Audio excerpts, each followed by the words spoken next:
Meu nome é Guilherme, eu sou residente aqui do Hospital das Clínicas de Goiânia. Vou estar apresentando hoje um caso clínico aqui do nosso serviço.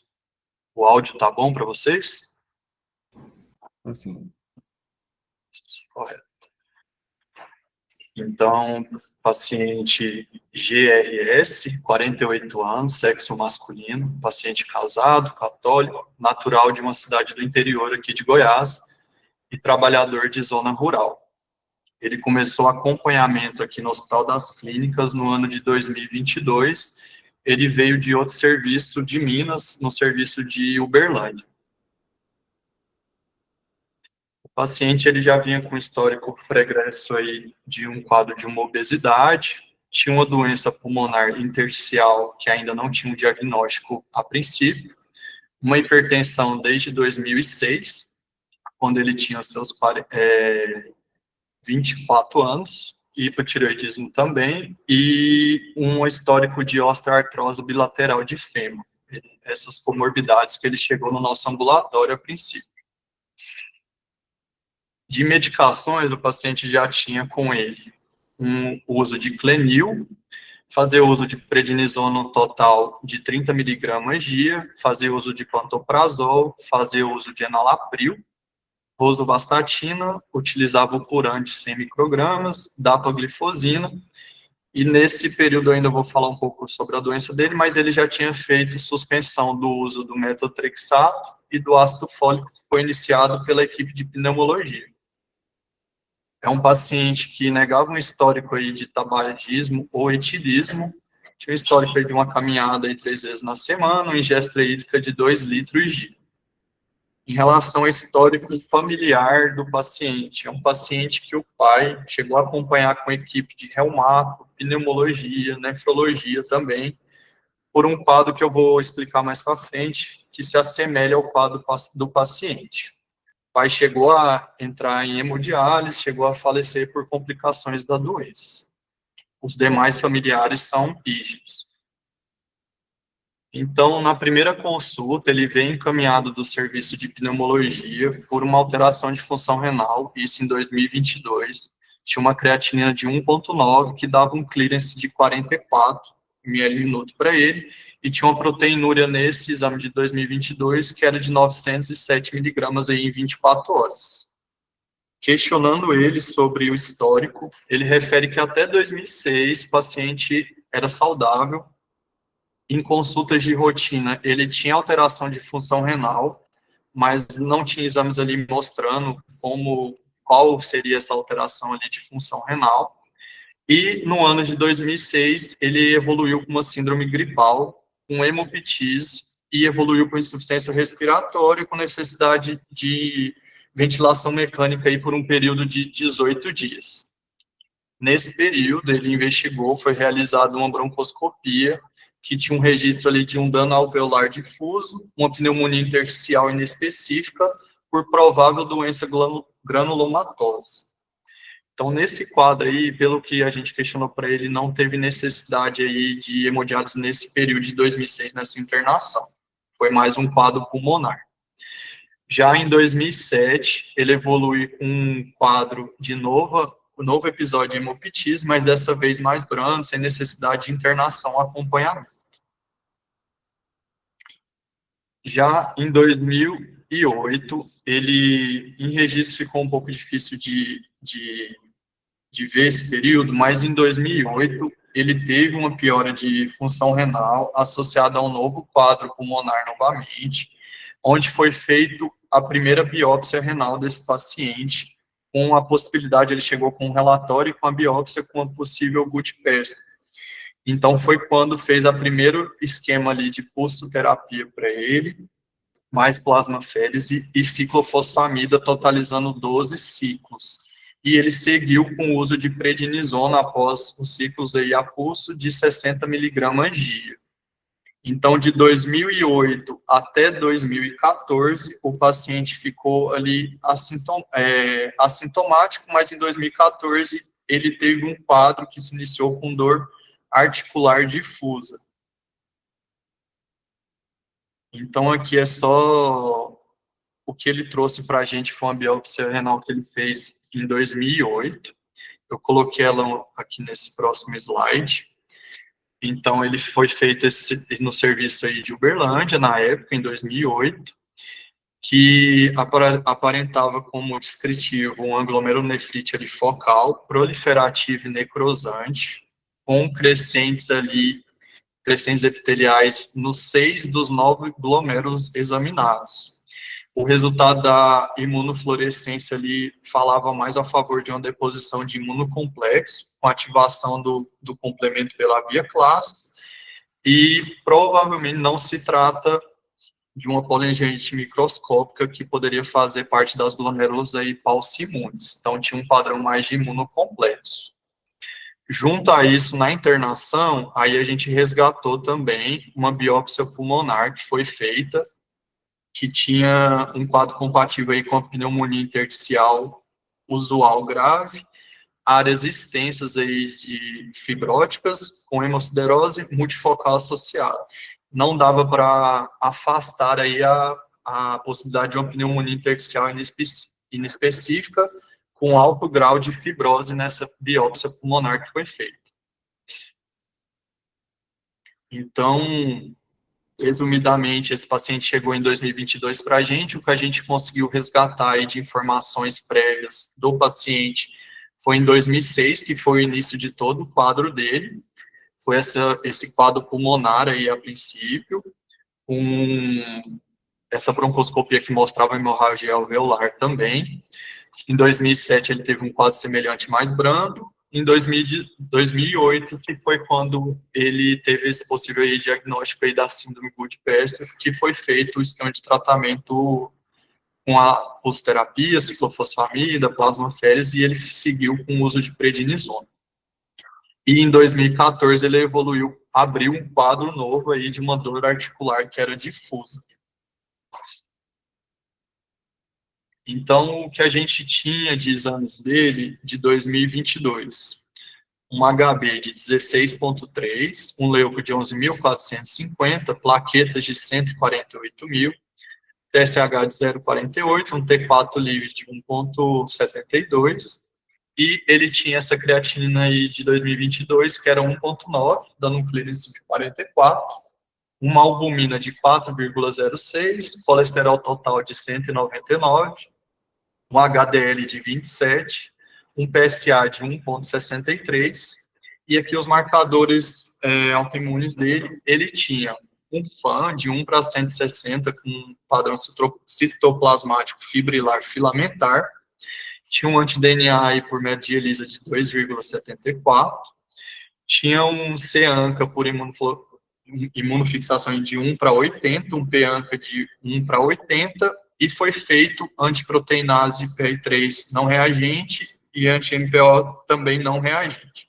Tinha C3 e C4 ali dentro da faixa da normalidade, C3 116, C4 de 24. E o EAS que a gente tinha dele, ausência de proteínas, um nitrito negativo, leuco de 10.000, hemácias de 250, uma urocultura negativa, e essa primeira proteinúria que a gente teve acesso aí de 907 miligramas aí em 24 horas, com um volume de 2.750. Ao lado, eu coloquei o histórico dele em relação à creatinina e proteinúria que a gente tinha. Um paciente que algumas consultas faltaram, então o que eu consegui de exames dele em prontuário seriam esses. Então, em março de 2024, mantinha uma proteinúria ali de 882 miligramas em 24 horas. Em novembro de 24, uma creatinina em 2, com a proteinúria de 547. E no de novembro de 2025, uma creatinina de 1,8, com a proteinúria de 393. E a última que a gente tinha, que ele trouxe em ambulatório, foi em dezembro de 2025, tinha uma creatinina de 1,13, mas tinha uma proteinúria aí de 4,8, 4.837 miligramas em 24 horas, que foi o momento onde a gente optou por internar o paciente, fazer uma investigação e, na verdade, definir imunossupressão ou aguardar esse resultado da biópsia e a evolução dele. Então, aqui o que a gente tinha em prontuário, só mostrando essa parte pulmonar também, era uma TC descritiva aí com uma pneumopatia intersticial difusa, vidro fosco, opacidades reticulares também, com cistos e áreas ali de enfisema também, que era de etiologia incaracterística, de alguma etiologia conhecida. Tinha uma opacidade nodular ovalada, um mínimo foco de escavação ali, associada a linfonodos mediastinais proeminentes, inespecíficas, mas tudo em decorrência aí desse quadro prévio que ele tinha pulmonar. Então, coloquei aqui só para a gente relembrar o que ele tinha de principais manifestações clínicas. Então, ele abriu o quadro principalmente com a parte pulmonar, e ele teve essa piora aí do quadro pulmonar em 2006, 2007 e 2008. Abriu um quadro articular em 2014, e em 2022 ele mantinha ainda um clearance ali de 44, que em relação à creatinina se manteve, porém teve aumento da proteinúria no final ali do ano de 2025. Em relação aos autoanticorpos, tinha um FAM positivo, C-ANCA, P-ANCA e anti-DNA reagentes.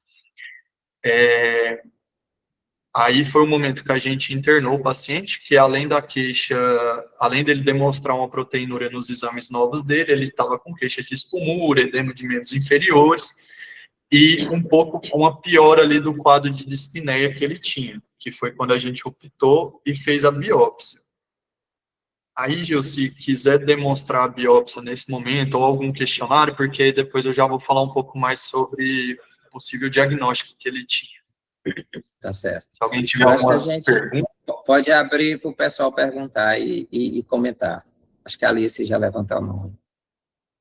Não, eu queria perguntar que você falou que ele teve uma biópsia renal que tinha um padrão proliferativo com crescentes. Qual que era a imunofluorescência? Qual o padrão da imunofluorescência? Eu acho que eu perdi. Não sei aqui se ficou um pouquinho ruim para ver, mas eu vou abrir aqui e eu vou te falar. E vocês fizeram anticorpo antimembrana basal, glomerular? Vocês aumentaram o painel, assim? Tem outros autoanticorpos para Sjögren, para miopatia? Vocês não fizeram? Porque ele tem um quadro que pode cursar com Sjögren, pode cursar com isso, outras miopatias sistêmicas inflamatórias podem cursar com quadro pulmonar também. Certo. Em relação à parte da imunofluorescência, IgA negativo, tinha 2 cruzes de IgG na membrana basal glomerular, com padrão linear granular. ou granular? Não entendi a pergunta. Era padrão granular, né? O IgG. Isso, padrão granular. IgM também era 3 cruzes, padrão granular. C3 eram 3 cruzes também com padrão granular. E tinha traços de C1Q e C4 também traços também. Fibrinogênio negativo, albumina negativo. Fala contra, né, o Budipestre, porque geralmente é padrão linear. Você pode comentar aí? Só um adendo, esses exames não foram do nosso serviço, são todos de Uberlândia, tá? Ele veio pra gente, assim, bem depois, por isso que nós não tivemos acesso a tudo. Mas o pessoal que faz biópsia em Uberlândia é bem bom também. Não sei quem foi que leu, né, o patologista, mas costuma ser uma biópsia bem feita, né? Pelo descritivo aqui, tem uma biópsia muito boa, né? Que deu para avaliar aqui a correlação com os achados da IF, o diagnóstico, a nota, está tudo muito apropriado, né? Então, acho que você pediu para falar, né, Alice, sobre o que a gente pode achar. O que a gente pode achar na IF que nos ajuda a classificar uma glomerulonefrite crescente. Então, nós temos aí 3 padrões possíveis, né? Um padrão granular, como foi o caso aí, né? Um padrão que está muito relacionado a doenças mediadas por imunocomplexo, um padrão linear, da antimembrana basal, né? E um padrão paucimune, né? que a imunofluorescência é negativa. Lembrando que esse negativo às vezes, não puxa.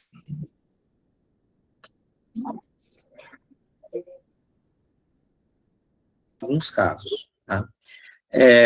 E engraçado, né, eu acho que chama a atenção aí, é que a gente está diante de uma síndrome pulmão-rim, né, pelo que parece, e as três categorias, né, você tem entidades das 3 categorias que podem fazer a síndrome pulmão-rim, né. Não sei se os clínicos querem falar aí com mais propriedade. Professor Ricardo, Felipe, Alice, também. Gil, então, eu acho que como esse caso veio para a gente em 2022, né, como o Guilherme falou, então essa hipótese de Goodpasture, eu acho que ela ficou como hipótese, porque a biópsia de 2008, ela realmente não sugere Goodpasture, porque o depósito foi, digamos, granular, e, assim, não lembrava Goodpasture, eles ficaram mais como uma associada a imunocomplexo. E também descartaram a paucimune associada a outra patologia, tipo a ANCA positiva. Então, na verdade, apesar da gente ter uma síndrome pulmão-rim, a gente não conseguiu caracterizar o paciente como uma vasculite ou como uma anticorpo antimembrana basal, e ficou como essa questão em aberto associada a imunocomplexo. Essa questão da dor articular, né?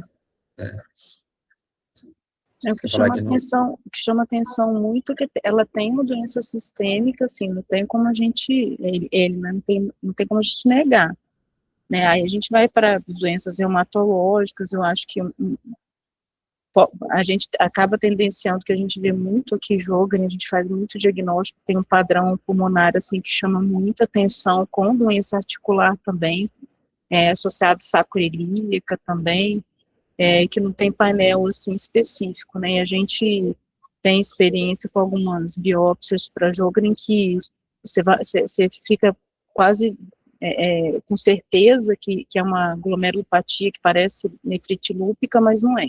Você vai ver Sjögren. Inclusive, a gente teve um caso recente de uma glomerulonefrite crescente, que o diagnóstico da paciente era Sjögren, né? Então, acho que para descartar, já que ele tem fã positivo, né, tem essa história familiar que fala um pouco contra, porque doença autoimune familiar, assim, é um pouco mais raro de acontecer, poder acontecer, pode, mas é mais raro, né?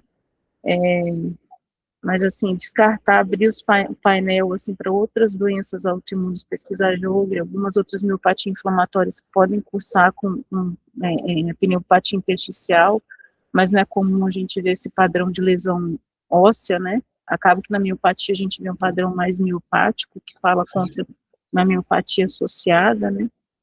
E a amiloidose, eu não sei se alguém pensou, mas pela biópsia renal a gente já descarta, principalmente, né, porque a proteinúria não é uma proteinúria exuberante, como a gente vê nos casos de amiloidose. E tem outras doenças que podem estar associadas à doença inflamatória pulmonar, que são mais raros, né, que podem acometer rim. Mas é um caso difícil, porque acaba tendo esse complicador do P e do C-ANCA associado, assim, a gente acaba descartando as principais causas de síndrome pulmão-rim, que são Goodpasture ou e as doenças paucimunes. Aí entra no quesito as outras, né, que são menos comuns, assim, de se ver, o lúpus, nefropatia por IgA, a vasculite por IgA, só que não fechou muito o critério para lúpus a princípio, né, mas a gente tem alguns casos também de nefrite lúpica soro negativa, que às vezes, eu não sei se vocês conseguem fazer anticorpo antinucleosoma e anti-P, que às vezes eu estou com um paciente nessa mesma situação também, a gente está tentando dosar, porque às vezes quando você tem um anti-DNA negativo, sem consumo de complemento, é um padrão que às vezes o anticorpo anti-P e antinucleosoma podem estar positivos associados, né, porque nessa primeira biópsia renal veio com um padrão, assim, de comprometimento, assim, de imunocomplexo, né, a gente tem IgM, a gente tem IgG, eu acho que tem CUQ também, que o Guilherme falou, né, então acho que abre o leque aí para a gente pensar nessas possibilidades, assim. E não sei se a pneumo também pensou em outra doença mais rara, assim, de associação de padrão, que pode ter pneumopatia, doença renal que foge da autoimunidade.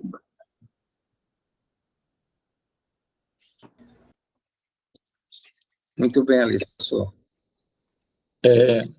Bom dia, Ricardo, aqui de São Luís. Na biópsia nessa primeira biópsia que ele fez, lesões necrotizantes, não é isso? Me parece, né? Isso. 6 dos 9 glomérulos. Só descreve a ótica de novo, por favor, Guilherme. Rapidinho. Deixa eu me apresentar. Vocês estão conseguindo ver ela aí? Acho que teve alguma... Eu vou abrir novamente. Ficou escuro aqui para a gente. Deixa eu ver se eu consigo.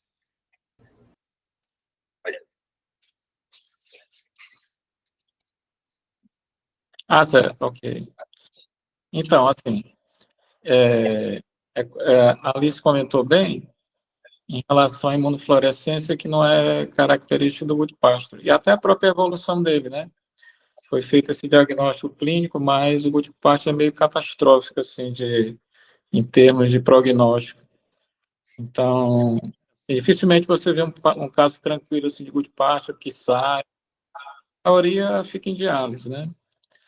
E o que fala contra é a imunofluorescência padrão granulado. Não chega, é quase um full house, né, Gil? Aí, para fazer diagnóstico diferencial de síndrome pulmão-rim, aí nós temos a poliangiite microscópica, a granulomatose com poliangiite, que é o VEG, né? Nós temos o Goodpasture, né, que eu acho que aí descarta.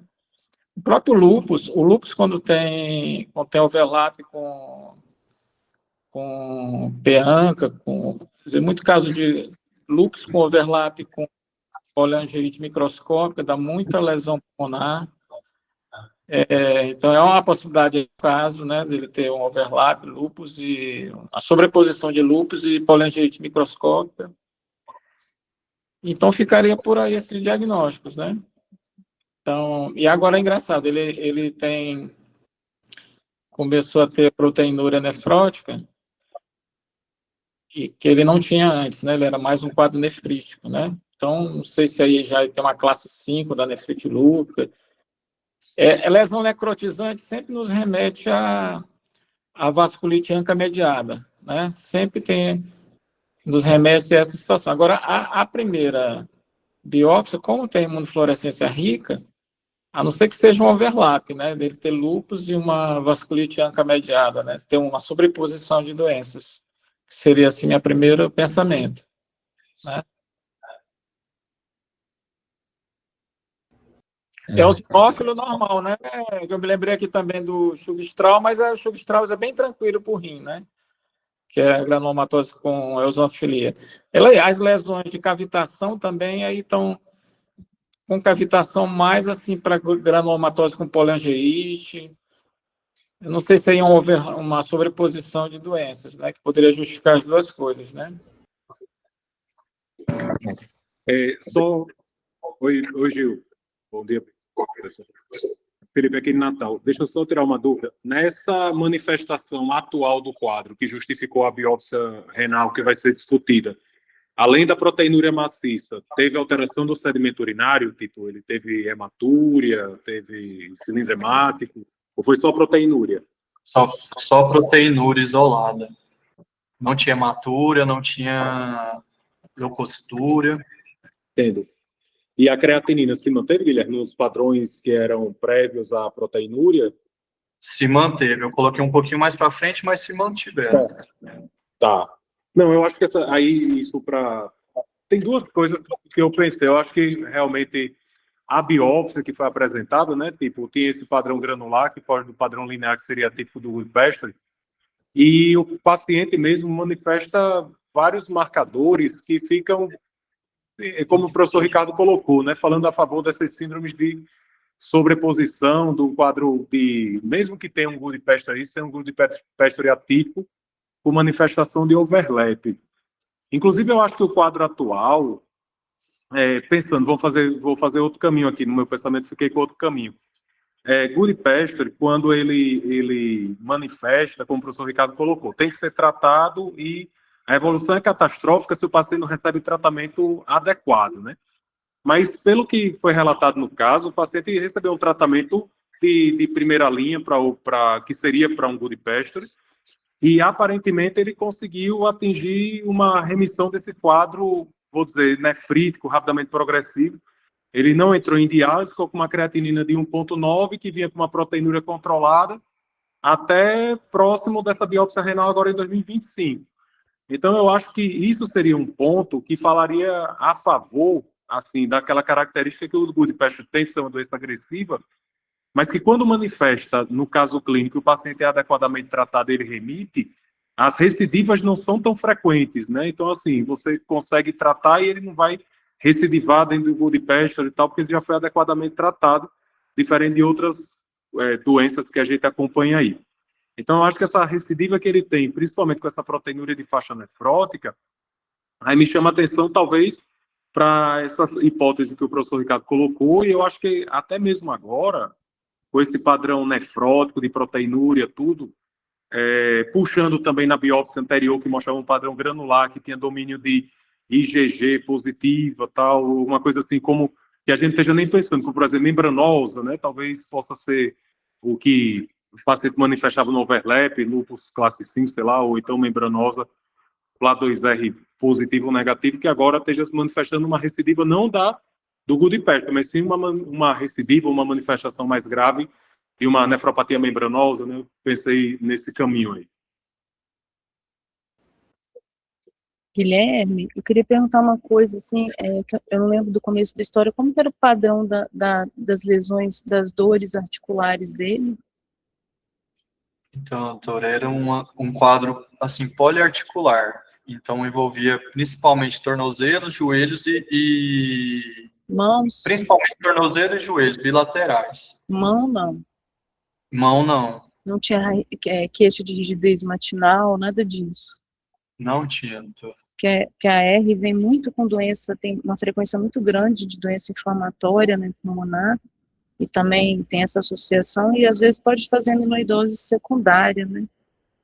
Aí entraria no perfil também para pesquisa de anti-CCP, né, que é mais específico do fator reumatoide. Outra coisa que eu lembrei aqui, pensando mais nessa característica dessa observação que o Felipe fez de não ter padrão de hematúria, né, nos GAS. Só para observação, assim.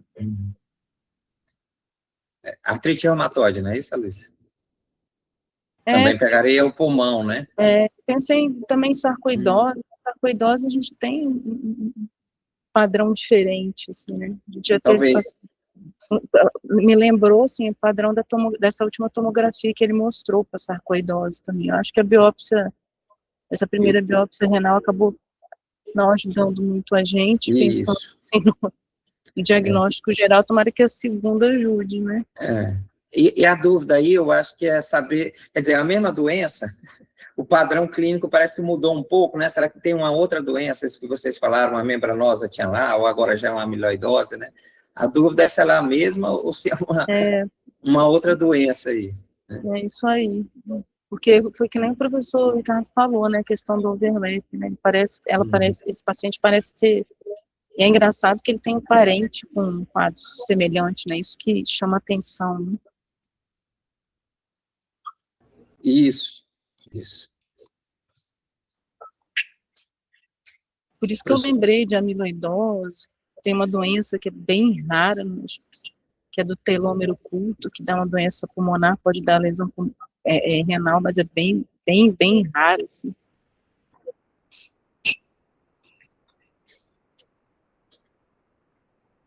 Sou Ricardo, Érica, Rodrigo, pessoal aí do Paraná, quer falar alguma coisa? Gente, eu não estou ansioso para ver a biópsia, que tá um caso curioso mesmo. Interessante, né? Esse caso eu vibrei também, né? Que eu vi aqui. Né? Então, acho que a gente pode passar, né? Não sei se é residente, não estou vendo o pessoal daqui do hospital, parece que não entrou, né, professor? Cálcio sempre normal, né? Sim, Sempre normal, né? Ok. sempre normal. Acho que pode apresentar, né, Pedro, agora? Deixa eu falar isso. Sim, tá aparecendo aí? Tá legal. Certo. Então, pessoal, vou apresentar os achados da biópsia do anatomo patológico desse caso. E nós recebemos 2 fragmentos, um para microscopia óptica, ou de luz comum, e outro para microscopia de imunofluorescência. Só lembrando que cada um precisa ser fixado, conservado em um líquido específico, né? Para microscopia óptica, a gente usa o boron, que dá uma qualidade de detalhe morfológico maior do que o formol. Isso é bem necessário na biópsia renal. E o fragmento da microscopia de imunofluorescência precisa vir num meio transportador, porque ele é um fragmento que precisa ser analisado a fresco. Ele é congelado para a gente conseguir fazer a imunofluorescência em cima dele. E aqui eu vou mostrar inicialmente uma visão panorâmica desse material, da microscopia de luz comum. Era um fragmento só e eu coloquei imagens do menor aumento sequenciais acompanhando esse fragmento. Então, numa das extremidades dele, a gente tinha aqui um pedacinho de cápsula renal e logo abaixo o córtex, que nessa porção não apresentava nenhum glomérulo. Então, nós temos aqui um fragmento de córtex, aqui com um vaso. Tem uma área discreta aqui de expansão da matriz colágeno, né, do interstício, então pode ser uma fibrose intersticial já aqui, mas nenhum glomérulo para avaliação. O material da biópsia vai se continuando aqui, é como se esse pedaço se grudasse com o do slide passado. E aí nós vemos outro vaso, e aqui no menor aumento já 2 glomérulos pequenos, também achatados. A gente vai analisar eles com maior detalhe posteriormente. Seguindo no material, a gente vê aqui outro glomérulo. Aqui nesse aumento já dá para entender que essa bolota esverdeada é um glomérulo globalmente esclerosado. E aqui nós temos um vaso de maior calibre, onde a gente consegue ver aqui o coxim vascular. Essa área chama a atenção por ser uma área com mais verde, né? E a pessoa pode pensar que é uma substituição por colágeno, uma fibrose. Mas a gente precisa entender que isso é um pedaço do vaso, então não conta como Fiat. Continuando aqui o vaso, a gente tem o restante do coxim dele. E aqui mais uma área de córtex, essa com uma fibrose já mais pronunciada. Com uma fibrose intersticial e também uma atrofia tubular. Voltando para antes do coxim vascular, a gente consegue ver aqui no detalhe o glomérulo globalmente esclerosado, aqui com o lugar onde era o polo vascular dele, né? E esse outro glomérulo que está preservado, que a gente vai conseguir analisar ele. E esse glomérulo não tem alterações muito gritantes, não é aquele que no menor aumento você já consegue ver o que está acontecendo com ele. Só que quando a gente aproxima desse glomérulo, a gente consegue ver que tem áreas de hipercelularidade mesangial, bem discreta, chegando no critério para hipercelularidade, que é um aumento maior do que 4 células nessas regiões, né? E aqui a gente consegue ver isso, essa hipercelularidade, acompanhada de uma expansão da matriz mesangial discreta. Em outro glomérulo que estava mais acima, a gente consegue ver também essa hipercelularidade mesangial discreta, mais presente, e aqui é outro nível daquele mesmo glomérulo, a gente vê uma proliferação mesangial também se confirmando aqui nesse nível. Na coloração de hematoxilina e eosina, nós vemos novamente essa hipercelularidade mesangial, e é interessante perceber que nos níveis diferentes dos glomérulos, a gente tinha graus diferentes de hipercelularidade. Nós tínhamos em alguns glomérulos um corte corado com alguma coloração, com uma hipercelularidade mais visível, mais global naquele glomérulo. Em outros era um processo mais focal, como é esse exemplo aqui. Em outro glomérulo, na hematoxilina e eosina, uma hipercelularidade também bem discreta e focal.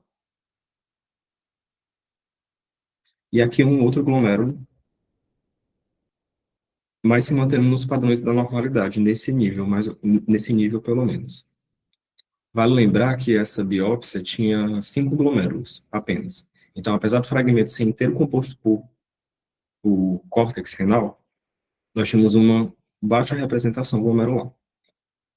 Esse glomérulo aqui, a gente consegue perceber que ele está até na borda do fragmento, E isso costuma levar a alguns artefatos que podem dificultar um pouco a nossa análise. Aqui ele está um glômerulo meio achatado, meio estranho, diferente do padrão dos outros. Mas nele a gente consegue apreciar bem essa expansão da matriz com hipercelaridade mesangial também. A avaliação na prata estava nos padrões da normalidade, né? A gente não tinha o espessamento da membrana basal glomerular, nem as alterações de remodelação da membrana, nem duplicação da membrana basal, que a gente já conseguia denotar pelas outras colorações que não ia acontecer mesmo, porque a hipercelaridade que nós vimos era só mesangial. E partindo para a imunofluorescência tinha 6 glomérulos. E nela, nós vimos em todos os glomérulos depósitos, isso daqui são imagens do IgG, e nesses glomérulos a gente via depósitos discretos, chegando a uma intensidade de até 2 cruzes em alguns lugares, e contidos aqui no mesângio. Aqui ao redor do glomérulo, a gente consegue também notar uma positividade fraca, acompanhando um pouco aqui as membranas basais tubulares.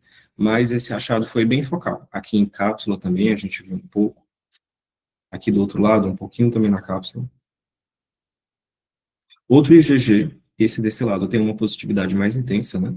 E aqui a gente consegue ver também bem mesangial essa positividade. O IgA também apresentava uma positividade, só que mais discreta, menos intensa, mais presente nos glomérulos. O IgM apresentava também positividade. E o C1q, assim como o C3. Acabou que o C3 eu não tirei foto, mas ele também estava positivo, de forma semelhante ao C1q e os outros anticorpos que a gente estudou. Esse achado aqui bem positivo é um cilindro dentro do tubo. Capa e lambda acompanhando essa positividade também.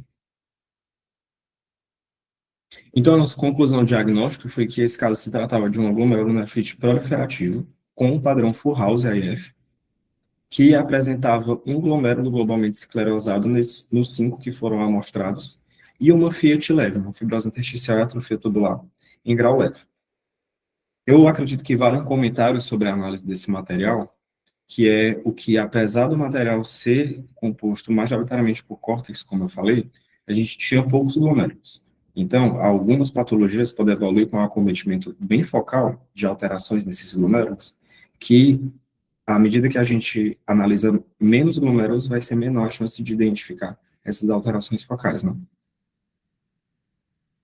E aí eu vou falar um pouco sobre essa categoria diagnóstica, essa conclusão de nefropatia Fullhouse. Eu vou parar minha apresentação antes do fim, para deixar o pessoal falar sobre o restante do segmento clínico do caso, aí depois eu volto para completar minha apresentação. Então, rapidinho, não tinha essa biópsia nenhuma lesão necrotizante, só qualificação sem necrose, não é isso? Não havia lesão necrotizante nem crescente. A operação não tinha necrose. Não. Ok. Mas, para essas interpretações que eu acho que vale a avaliação da representatividade da amostra, né? A patologia, a gente analisa sempre partes de um todo. Então, a gente sempre precisa considerar esse fator quando for avaliar, interpretar a conclusão diagnóstica do laudo. Certo, continuando. Sobre a nefropatia Fullhouse, o que é? O que significa ela? O Fullhouse é um padrão de deposição na IF. Esse padrão de deposição, ele significa que a gente tem positividade para as 3 cadeias pesadas de imunoglobulina, que é IgG, IgA e IgM, e para os 2 fatores do complemento, que é C3 e C1q. A gente pode usar a imunohistoquímica também para demonstrar a deposição de C4d. E esse padrão Fullhouse denota uma ativação das vias clássica e alternativa do complemento, pela presença dos fatores que representam essas 2 vias, né? Esse padrão Fullhouse, ele tem uma associação clássica com nefrite lúpica, especificamente em alguns cenários específicos, e associada a algumas outras alterações específicas. Um exemplo de alteração associada que acontece é a presença do C1q numa intensidade forte, é bem sugestivo de nefrite lúpica isso, E alguns casos que são diagnosticados como nefropatia do tipo full house, sem haver ainda um diagnóstico clínico firmado de lúpus, podem evoluir posteriormente com o desenvolvimento de lúpus, podem abrir quadros de lúpus, né? E aqui estão alguns dos achados morfológicos que acontecem associados junto com esse padrão full house, que podem denotar mais uma probabilidade de ser associado a um quadro de lúpus. Alguns deles, um desses achados são depósitos extraglomerulares, então você veria a deposição de imunoglobulina e fator do complemento fora do glomérulo, como na cápsula de Bowman, no interstício, na membrana basal tubular. Um predomínio de IgG, apesar de ter todas as positividades na imunofluorescência, muitas vezes a gente consegue ver uma positividade mais forte com IgG, uma intensidade que pode ser variável. E pode depender de vários fatores, como o tratamento prévio, imunossupressão pode levar a uma clearance dos depósitos. Outro achado morfológico associado é o padrão de fone tecidual, que aparece às vezes nas nossas biópsias. O que é o fone tecidual? É a gente enxergar a deposição de imunoglobulina, principalmente imunoglobulina, né, nos núcleos das células. E aí ele vai se depositar em todos os núcleos que a gente vê na biópsia, núcleo de célula intersticial, de célula tubular, de célula aqui do vaso. E outro fator associado ao lúpus, nesse padrão full house, é a presença de um C1q forte. No entanto, a nefropatia full house não é patognomônica de lúpus. A gente tem outros diagnósticos que podem se apresentar com um padrão full house. O principal deles é o lúpus, né, como eu já comentei, mas a nefropatia por IgA também pode se apresentar de forma full house. E aqui ajuda um pouco na interpretação e na definição diagnóstica quando a gente tem uma dominância de IgA, quando a IgA é mais intensa do que as outras imunoglobulinas. No entanto, pode haver também um quadro de codominância, né? A IgA pode ser de mesma intensidade que outra imunoglobulina, como o IgG, e isso acabar atrapalhando um pouco o diagnóstico. Outra nefrite, nefropatia, que pode se apresentar de forma full house, é a glomerulonefrite membrana proliferativa. Aqui, tipicamente, ela é associada a infecções como hepatite C, B, HIV, sífilis e outras infecções também. A nefropatia membranosa também pode se apresentar de forma full house no lúpus, como a nefrite lúpica classe 5, ou associada a infecções como sífilis e também como um fenômeno paraneoplásico. E a gente tem também uma outra categoria, onde a gente vai agrupar os casos em que não se consegue determinar a etiologia, onde não se consegue determinar a causa secundária para aquela nefropatia full house. Esse grupo é o da nefropatia full house idiopática, né? É um grupo que está sendo descrito na literatura, está sendo agrupado para ser estudado.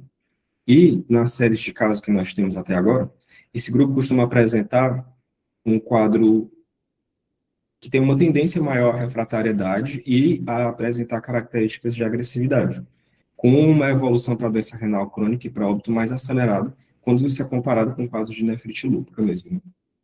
De nefropatia full house causada pelo lúpus.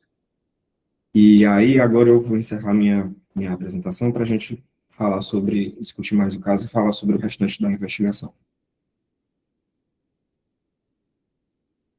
Pedro, muito bem. Só lembrando, né, que além do lúpus, essas doenças autoimunes, foi citada aí pela Alice, artrite reumatoide, Sjögren, aquela hipocomplementêmica urticariforme, né, essas também, às vezes, fazem um padrão full house, lembrando o lúpus, né.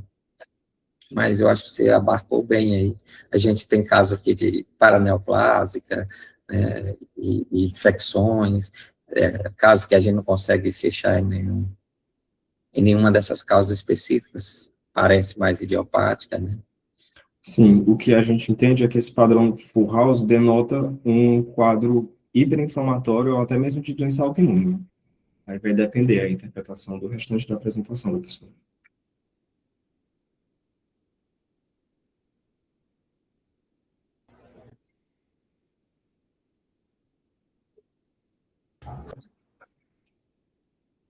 Guilherme vai continuar agora? Guilherme? Acho que tinha travado lá um pouco.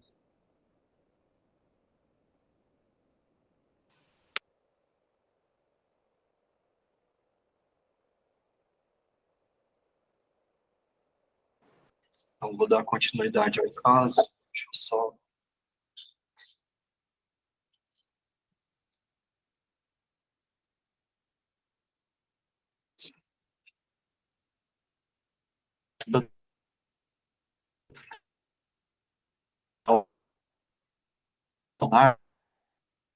Pneumologia para o paciente. Está cortando um pouco.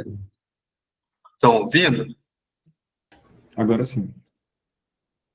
Então, assim, diante do caso clínico em si, das alterações que apresentava, a equipe da pneumologia julgou como uma doença pulmonar intersticial com um padrão atípico. Então, por opção, eles optaram por fazer um teste genético para o paciente das alterações articulares.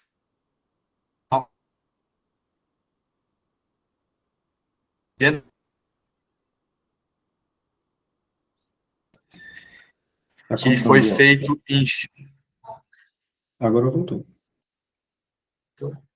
Então, foi feito um teste genético para ele, isso no dia 3 de janeiro de 2024, onde foi achada uma variante para uma patologia que é da síndrome de Copa. Então, ela tem associação aí com uma doença pulmonar intersticial, autoimune do pulmão e articulação e rim. Então, foi um achado aí que a gente teve nesse sequenciamento aí do exoma dele. Então, era uma classificação aí patogênica desse gene COPA. Então, em relação à discussão, em relação a essa síndrome de COPA, é uma síndrome que a gente tem pouco, assim, conhecimento sobre, estudos um pouco ainda em fase de andamento, mas eu consegui pegar algumas referências para a gente poder discutir sobre. Então, de definição em si, é um erro inato aí da imunidade autossômico dominante, que geralmente cursa com essa tríade mesmo. Tríade da parte pulmonar, da parte articular e da parte renal, principalmente com quadro de glomerulonefrites aí associados. Então, pode ter títulos altos aí de FAM, de ANCA, fator reumatoide e até anti-CP também. Geralmente é causada por mutação heterozigótica no gene COPA, que está ali mais a nível citoplasmático. Então, envolve principalmente a parte do retículo Golgi e do retículo endoplasmático também.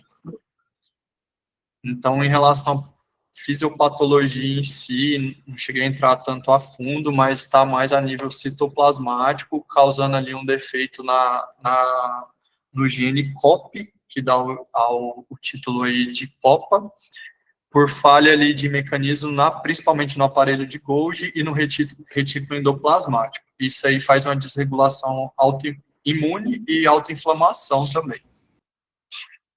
Eu posso fazer um comentário para complementar? Pode. Vocês voltam o slide? Pode voltar Não para a entendi. imagem. Você pode voltar o slide para a imagem que estava do retículo? Certo. Eu dei uma revisada sobre a patogênese da doença, e o que acontece é que tem um defeito no fluxo de vesículas aqui entre o retículo endoplasmático e o aparelho de Golgi. E aí isso vai levar a um acúmulo de um complexo proteico que chama de STING, que esse complexo proteico, ele, de forma resumida, predispõe à inflamação. Ele funciona como sinalizador de dano celular, que vai estimular um processo inflamatório. E esse complexo, ele costuma se ativar aqui na porção citosólica da célula, né, no citosol da célula perto do aparelho de Golgi. Então, o defeito nesse gene leva a um acúmulo desse complexo proteico aqui no citoplasma perto do aparelho de Golgi, que vai fazer uma ativação do sistema imune. Correto, obrigado. Em relação assim, até 2020, tenta e juntar e uma corte europeia também que reuniu então, estudos nesse domínio clássico ali, mas tem uns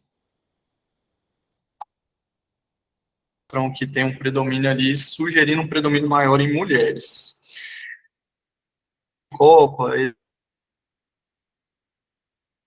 que 4%, o fato tinha iniciado com a idade aí, e 89%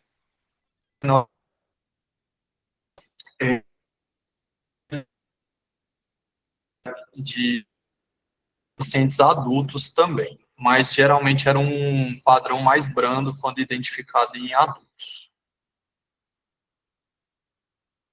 Em relação à manifestação clínica, 90% a 100% dos pacientes vão ter o acometimento aí pulmonar, então, desde uma tosse crônica, dispneia, hemoptise, quadro de insuficiência respiratória, episódio de hemorragia alveolar aí difusa.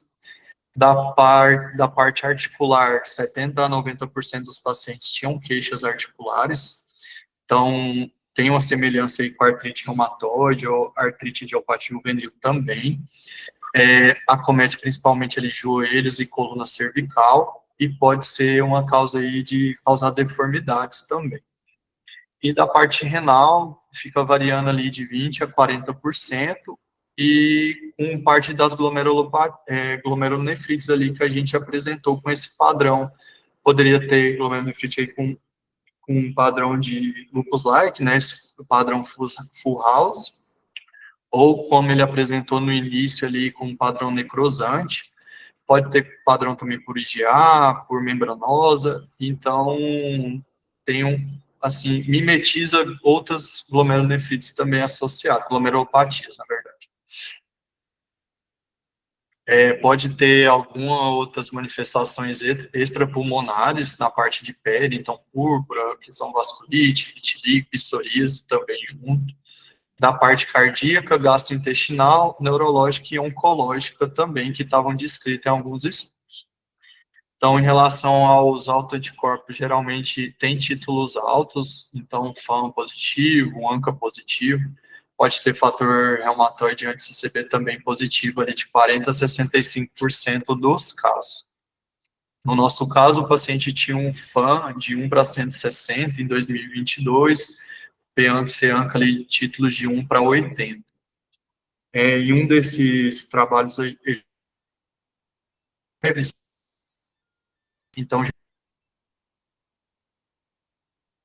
tem uma pulmonar, uma hemorragia alveolar difusa recorrente, ou que não tem uma explicação ali da causa causal dela, uma doença pulmonar intersticial com cistos, o nosso paciente tinha cistos ali na tomografia, vidro fosco, nódulos, e uma biópsia pulmonar que poderia mostrar ali bronquiolite folicular ou doença pulmonar intersticial que nosso paciente também apresentava. Em relação, para ter um diagnóstico um pouquinho mais suspeito, ou para a gente solicitar um teste genético, idealmente, mais que 2 desses outros critérios, mas maior que 3 desses critérios, a gente já poderia ter uma história bem positiva. Então, um início menor que 12 anos, um histórico de artrite aí do tipo inflamatório, artrite reumatoide, como exemplo. Os títulos altos dos autoanticorpos, que o nosso paciente também apresentava, e um histórico familiar aí de uma doença pulmonar intersticial também, ou artrite autoimune também, ou alguma glomerulonefrite, glomerulopatia em familiares ali de primeiro grau. Então, isso aí, com alguma dessas características, a gente recomenda ser aí sequencial genicólogo.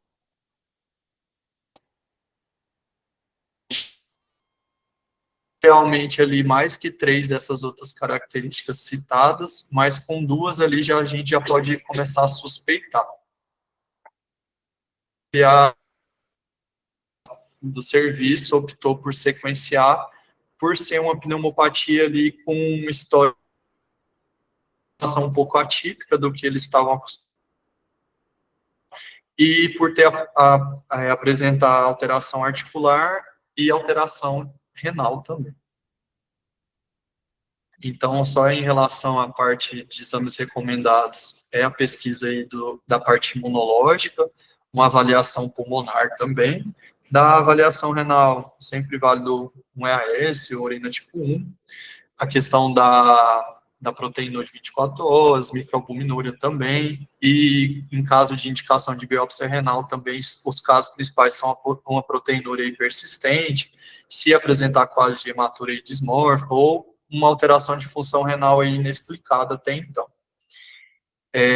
O sequenciamento também pode ser feito por um painel ou pelo exoma, que foi feito do nosso paciente, e alguns centros de pesquisa tem essa pesquisa aí do Interferon, que faz o ISG Score, mas isso aí é a título de pesquisa em alguns centros. Só falar em relação ao prognóstico, mais bem descrito do acometimento pulmonar. Então, o que vai referir em relação ao prognóstico é o grau dessa doença pulmonar intersticial. Então, mais ligada à parte pulmonar do que da nossa parte aqui renal discutida. Então, nessa revisão que tem os 77 pacientes, 11 ali acabaram falecendo desse estudo de 77 pacientes, 5 foi por conta de questão da doença pulmonar intersticial, incluindo 3 transplante pulmonar. Outro estudo que tinham 38 pacientes sintomáticos, 4 óbitos ali foram por conta de fibrose pulmonar, mas eles também tinham um quadro ali de lupus-like sistêmico. E teve um quadro de um paciente de 4 anos teve uma parada cardíaca ali, no caso de um pós-transplante pulmonar, e também um caso de suicídio. A prevalência da indicação de transplante pulmonar por si só já tem uma alta mortalidade, levando em conta todo o tratamento do paciente pré-transplante também e pelo procedimento em si, mas eles tinham uma sobrevida menor comparada a pacientes que faziam transplante pulmonar por outra doença de base. Então, a sobrevida em um ano de 67% para esses pacientes. Eles tinham mais complicações comparado a pacientes que tivessem outra doença, a não ser a síndrome COPA.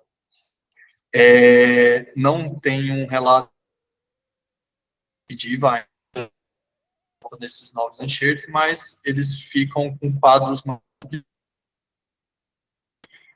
Em relação à parte renal, geralmente os pacientes podem evoluir para ir para o estágio 5, de doença renal. Em relação ao transplante em si, parece que é uma boa. Não tem muitos dados específicos aí da parte pós-transplante renal nos pacientes com síndrome COP. Em relação ao tratamento que a gente tem mais atualmente, a gente faz um tratamento da fase aguda e depois um tratamento de manutenção.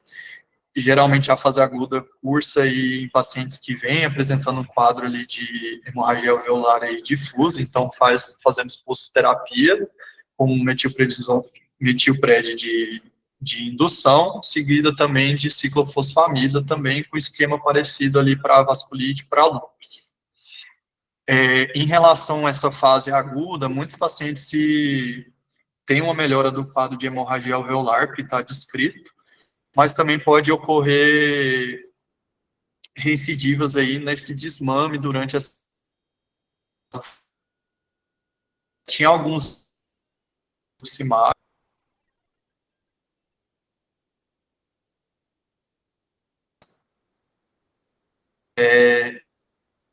A tensão poderia estar no parte do paciente já a metotrexato foram os agentes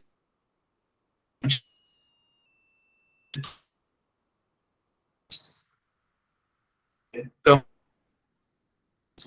mas em relação a esses, principalmente os biológicos, ali ajudavam principalmente na parte do controle da artrite, reduziam a recidiva da hemorragia alveolar com esses pacientes, mas eles nos estudos não falavam em melhora da progressão ali da doença pulmonar intersticial. Então, esses pacientes, a parte pulmonar, não estavam tendo melhoras com esses esquemas iniciados até então. Maior parte dos pacientes acabavam tendo indicação ali do transplante pulmonar. O que tem de mais novo são, essa terapia que seria mais promissora atualmente, são os inibidores da JAK. Então, ele é um interfero ali do tipo 1 que age principalmente na imunomodulação da resposta inflamatória associada ao mecanismo que o Pedro estava comentando com a gente ali a nível citoplasmático, a tentativa de redução ali de resposta inflamatória e autoimunidade também. Então, como exemplo, a gente tem o Baricitinib, que foi utilizado principalmente em crianças, que tinha um quadro articular e pulmonar refratário, teve uma melhora da parte da artrite, teve uma melhora do quadro da parte pulmonar, e isso foi uma revisão que foi feita no ano de 2023. Em relação aos estudos que teve nessa coorte europeia, de 38 pacientes, 22 dos pacientes receberam também a medicação e foram fazer o acompanhamento durante 2 anos. 73% teve estabilização da parte pulmonar e da parte articular. 5 desses pacientes, desses 22 pacientes, ainda teve progressão da doença, apesar do uso da medicação. Então, hoje, o que a gente tem de mais evidente nos últimos estudos é a utilização aí desses inibidores da JAK1, para melhora da parte articular, da parte pulmonar, ainda um pouco menos, mas que alguns pacientes teve resposta. Aqui não fala muito da parte renal, do esquema de imunossupressão. Então, aqui é só voltando um pouco mais, então, acho que a gente comentou um pouco, o paciente, ele retorna, né, no dia 15 de dezembro, no nosso ambulatório, com alguns episódios de picos hipertensivos, um quadro de espumúria, mas sem disúria, sem hematúria, que foi quando ele mostrou a proteinúria para a gente lá de 4,8 gramas que ele trouxe para a gente no ambulatório, que a gente optou por realizar essa nova biópsia aí para a gente ter ideia do que a gente poderia estar utilizando de imunossupressor, ou se descartaria alguma outra etiologia também associada. E aqui, já nos exames que a gente solicitou, ficou ali a creatinina mantendo 1,4, até melhor um pouco do que os exames que a gente tinha de 2022, um HB de 14, as plaquetas de 153, sódio e potássio sem alterações, C3 e C4 também não eram consumidos dentro do valor de referência, uma albumina de 3,9, sorologias negativas, mantinha um FAN de 1/80, mas na ocasião C3, C-ANCA e P-ANCA eram não reagentes. A proteinúria aqui do serviço era de 2,5 gramas aí em 24 horas. E o EAS, mantendo um padrão somente das proteínas ali associadas, tinha um leucostoria de 2.000, o hemácias de 1.000. Então, realmente não tinha um padrão ali proliferativo de leucostura ou hematúria associada ao quadro, somente a proteinúria 3 pontos. Esses aqui são os exames que mantiveram durante a internação. Foi optado por fazer um novo esquema de pulsoterapia para o paciente em decorrência da piora da proteinúria, e foi levado o material para a biópsia, que foi, eu acho que apresentaram aí para a gente.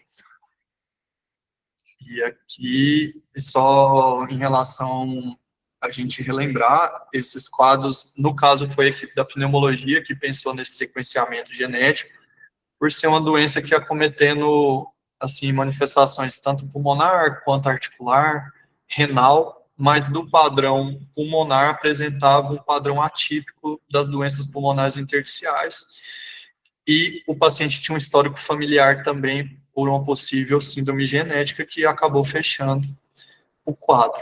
Então, lembrar também que ele mimetiza o quadro de lúpus ou o quadro de vasculites, mas realmente no nosso paciente o maior comprometimento era da parte pulmonar.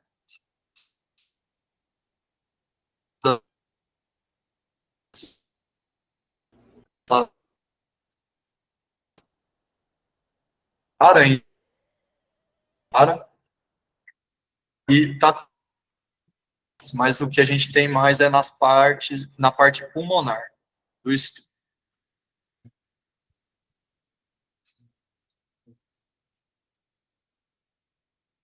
Muito bem. Eu não sei se os meninos estão falando ainda, porque tá travando aí, né? Terminou a apresentação, né, Guilherme? Terminei, sim. Tá bom. Pedro, tu quer só mostrar o slide final, só das formas, só para ficar a imagem aí, e a gente comentar um caso, assim, extraordinário, né? Então, agora a gente tem mais uma patologia aí associada à síndrome pulmão-rim, né? Padrão Furhouse, né? Mais uma para a gente estar pensando. E essas coisas só não aparecem para quem não pensa, né? É um caso sensacional. Acho que a gente tem que publicar, viu, pessoal? Eu vou continuar aqui minha apresentação, vai ser bem breve essa parte. Vou até falar algumas coisas que o Guilherme já comentou, mas a síndrome COPA, um outro nome para ela é esse daqui, autoinflamação e autoimunidade sistêmica com desregulação imune, tipo 1, porque também tem a tipo 2, com essa sigla aqui em inglês. E ela é considerada uma interferonopatia, né? Aquele mecanismo patogênico leva à inflamação por produção de interferon. Ela foi descrita inicialmente, bem recentemente, a primeira descrição foi em 2015, foi identificado, se eu não me engano, em 3 famílias, ou foram em 5 famílias inicialmente, que apresentavam indivíduos com doença pulmonar de início na infância, artrite inflamatória, doença renal na metade desses casos, e altos títulos de autoanticorpos. Um detalhe que eu li também sobre é que esses autoanticorpos, esses pacientes não apresentam os autoanticorpos como anti-RO, anti-LA, anti-RNP, anti-SM, se restringe a uma expressão de FAN, fator reumatoide e ANCA. E aqui uma outra imagem mostrando como é a patogênese, né? A gente tem uma mutação nessa porção aqui, nesse domínio do gene COPA, que é um domínio onde se há uma função dele, né? Que se chama WD40. Isso leva a uma diminuição desse trânsito de vesículas com um acúmulo de STING e uma ativação do interferon. E a nefropatia na síndrome COPA, como o Guilherme comentou, é uma síndrome rara. Foram descritos até agora 77 casos. Eu tive até uma dificuldade de achar casos descritos aqui da América Latina, da América do Sul. E já se apresentaram casos com um tipo histológico de lesão renal, que vai desde uma glomerulonefrite crescêntica, e aqui existem casos em que ela se apresenta de forma pauci-imune, semelhante a uma vasculite associada, ou com imunocomplexos. E essa combinação de imunocomplexos também pode variar, de um IgG isolado até um padrão Furhouse. Já foi descrito também glomerulonefrite mesangial com presença de imunocomplexos, um padrão do tipo nefropatia da EGA, um padrão de nefropatia membranosa, de glomerulosclerose segmentar e focal. E aqui estão as referências, eu acho que tem várias que o Guilherme apresentou, mas alguns relatos de casos específicos de nefropatia Furhouse não lupus, né, que ilustraram o começo da minha discussão. Isso aí. Alguém quer fazer mais algum comentário? Acho que todo mundo... Imagina eu vendo esse caso e percebendo que eu estava diante de uma Furhouse associada à síndrome COPA, né? Eu liguei para a Mariana, temos que apresentar esse caso na reunião. Agradecer o pessoal aí, muito bom. O pessoal quer falar alguma coisa, pessoal de Goiás? Rafael, lá do Espírito, tá, pessoal do Espírito Santo. O Everton, né? Ô Gil, a eletrônica aí, teria algumas alterações aí no aparelho de Golgi, no retículo aí, que poderiam dar alguma pista diagnóstica aí? E uma imagem que o Pedro colocou lá, você tem dúvida ali se tinha um corpúsculo hematoxilínico, em uma das imagens que ele mostrou lá. Outra coisa é, como é baseado em interferon, não tem nenhuma descrição de colapso nesses casos aí, né, que a gente tem, quando tem muito interferon associado, a gente tem muita proliferação podocitária. Eu não li descrição de colapso. A descrição desse padrão de GESF foi só citada até na literatura que eu li, não falava qual era a variante da GESF. Mas não vi descrita muitas alterações podocitárias associadas a esses casos. O corpúsculo hematoxilínico, eu acho que, na verdade, é porque aquele HI não ficou muito bom e deu a impressão. Mas depois a gente até revisa, viu, Pedro? Mas eu acho que é coisa artefato da coloração. Sim, a eletrônica. É um caso que, se a gente for publicar, a gente tem que fazer eletrônica. Eu não lembro se veio material para eletrônica, Mariana. Eu acho que veio, né? Acho que eu já até pedi para fazer. Agora, eu não lembro se tem uma alteração específica. Tu lembra, Pedro? Se lê alguma coisa? Não, vai depender do achado. Eu acho que vai ter só mais depósitos de imunocomplexo mesmo, né? Lembrando o lúpus, talvez em várias posições, mas é uma coisa para a gente revisar, né? Eu acho que a gente pode acabar identificando algum depósito não muito bem caracterizado na IF por estar em pouca quantidade, como alguma coisa mais na membrana basal, né? Que poderia justificar mais o quadro de proteinúria. Isso. Então, acho que é isso, né, gente? Alguém quer falar mais alguma coisa? Todo mundo. Obrigado novamente, então, pessoal do Goiás. Obrigado, Guilherme, Edna, Mariana, todo mundo. Vocês estão convidados a participar. Nossos casos aqui são bem discutidos, bem interessantes. E é isso. Na próxima, depois do Carnaval, nós já temos um caso do Rio de Janeiro, viu? E bom almoço para todo mundo. Parabéns, né, aos apresentadores aí. Ficou tudo muito bom. Tchauzinho. Até mais, gente. Até mais. Tchauzinho, obrigada, até mais. Obrigado.